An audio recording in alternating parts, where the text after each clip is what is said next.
અને દધીસી ઋષિના આંગણે આવી દધીસીને પ્રદક્ષિણા કરીને, હે બાપજી, કેદીક મારી ભૂલ થાય તો માફ કરજો, અને હું આજ તમારા વાહને જીભથી સાટીને વજર નહીં આપું તો આ ધરતી રહાતાળ જાહે પ્રભુ. હે દધીસી ઋષિ, મારા ગના માફ કરજો. ગાયની જીભડી ખુવાળી રેશમ દેવી હતી, પણ જેમ આપણા બાપા કો હાકતા હતા અને રાહડી હોય એ વરતને રાહડી પૈડું મંડાણ ઢીંગલા હુયો હજડ્યું ગળોટ કોથરી અને એમ કહેવાય છે કોંધો કુકરી અને એમ કહેવાય તરેલામાં બળદને નાખ્યા હોય ભગવાન શિવના બે પોઠિયા અને કહેવાય છે કે બે બાજુ અંદર પસેળ્યું હોય બહાર હમેલ્યું હોય અને પછી ઈ બળદિયાને કાળિયો ને ગોરી લોકો હે દોડિયા અરે લોલા કાળિયો ને ગોરી લોકો હે જોડિયા રે લો અમે કાળિયો ને ગોરી લોકો હે જોડિયા રે લો એવો કાળિયો ને ગોરી લોકો હે જોડિયા રે લો અને કોરે હાકે છે જગત તાત જો ધરતી ખેડીને ડેફા ભાંગિયા રે લો એ જીરે ધરતી ખેડીને ડેફા ભાંગિયા રે લો. વાહ મારા જગતાત વંશને તમને પોઠિયો આપ્યો તો અને ઈ ગાવલડીને અને પોઠિયાને જાકારો એટલે આ વાતને લંબાવી પડી છે. અને આવી ગાવલડી ધીરે ધીરે ધીરે વાહો સાટી બવડો મોટામાં મોટું હાડકું ની હાડકામાંથી વજર નામ ખંજર નીકળ્યું. જેને જેને ધર્મ રક્ષવીથી હથિયાર મળી ગયા. પછી માણસને ગાવલડીને હાસવી જોઈએ, પણ માણસ જેટલું અને હું તો એમ કહું છું ભલે ગમે યુગમાં ગમે બન્યું હોય પણ કળિયુગમાં આ કથા સાંભળ્યા પછી દત્તક લેહો તો 21 પેઢી આગળ ને 21 પેઢી પાછળ પરબારો તત્વ લાગુ પડી જાય. તત્વ બાપ એટલા માટે આ ધર્મ કવિએ ટેલ નાખી છે, પહેલ કરી છે. જેમ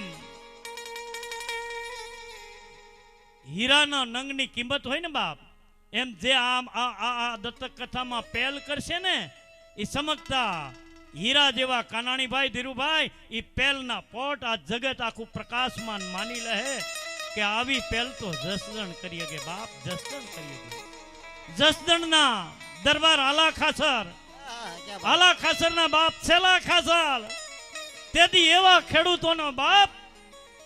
અને આલા ખાસરે તો એમ કીધું છે કે કેદીક મારા મામાએ દંતાળના વાવણી વખતે દાંતો લઈ લીધો હોય ને તો લાવો ઈ મામાને અને ભર કચેરીમાં દાંતો સાતી હોહરવો નાખી દે. બાપ આ ખેડૂતની ખેવના બધી કરી છે. અને આજ રાજકારણમાં તમે ટીંગાણા છો ને એટલે હલવાણા છો. રાજકારણને સાતી ઠોકીને ધર્મ કવિ કહે છે રાજકારણને તમારી જરૂર હોવી જોઈએ એવું જીવવું જોઈએ બાપ. આ તો તમે ફૂટી ગયા છો ને એટલે તમારે માને કોને સમજાવું બાપ. ધરતી બોલે છે ઉમંગ થી રે લોલ. આ ધરતીનો બાળ કવિતા લખે. ખેડૂતો છે રે અન્નદાતા રે જગત માયાવા. ખેડૂતો છે રે અન્નદાતા. ઓ ખેડૂતો છે રે અન્નદાતા રે જગત માયાવા. ખેડૂતો છે રે અન્નદાતા. ધરતી રે ખેડીને અમે અન્ન કણ બીજ રે વાવ્યા. ધરતી ખેડીને અમે અન્ન કણ બીજ રે વારા. અને હલો કુર્મી અમે વાલા. કુર્મી ક્ષત્રિય કે વાણા રે જગત માયાવા. ખેડૂતો છે રે અન્નદાતા.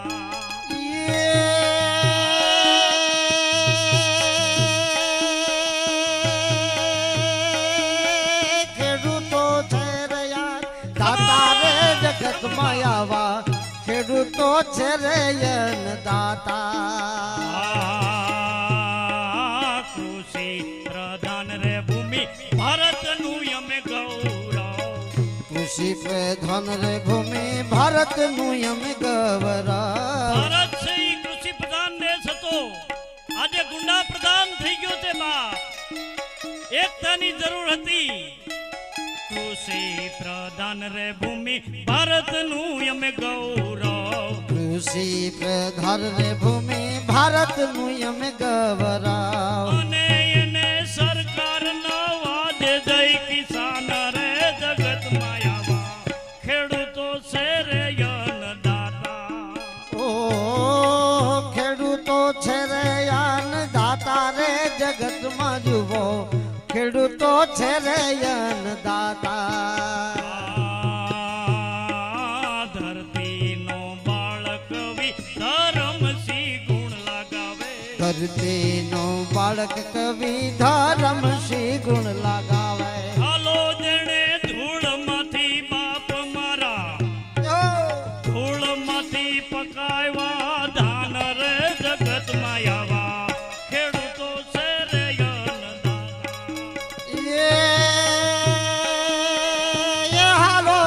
એ હાલો ખેડૂતો છે રે અન્નદાતા રે જગત માયાવા ખેડૂતો છે રે આ ખેડૂતો અન્નદાતા. અન્નદાતા બન્યા હોય તો આપણી ગાવલડીને હિસાબે ગાયે આપેલા બળદ શિવે આપેલા વસન 1000 ગણું પુણ્ય 10 ગણું પુણ્ય કરનારી ગાયને બળદથી જગતના તાતનું બિરાદ.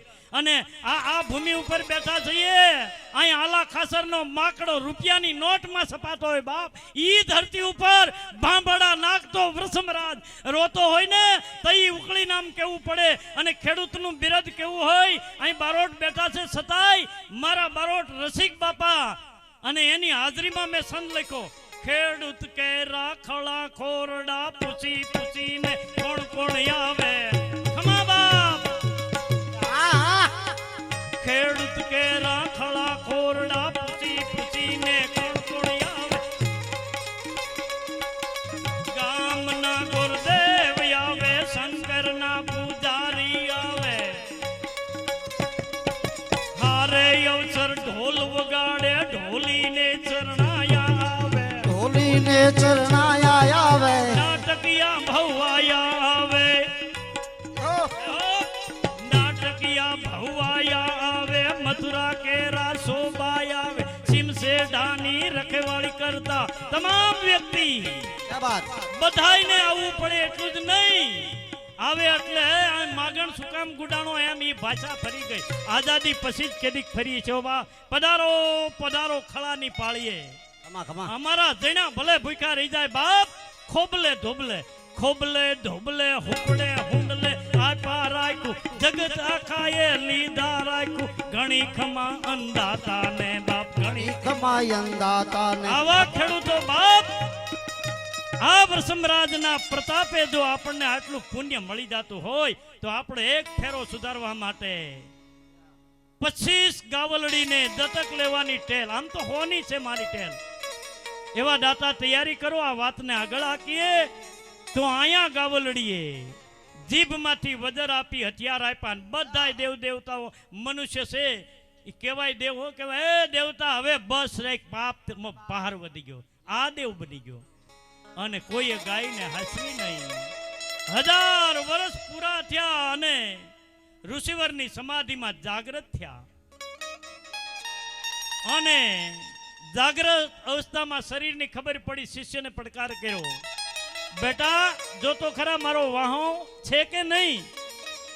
બાપજી તમારો વાહો તો ફના થઈ ગયો. કેના માટે કે ધર્મને માટે.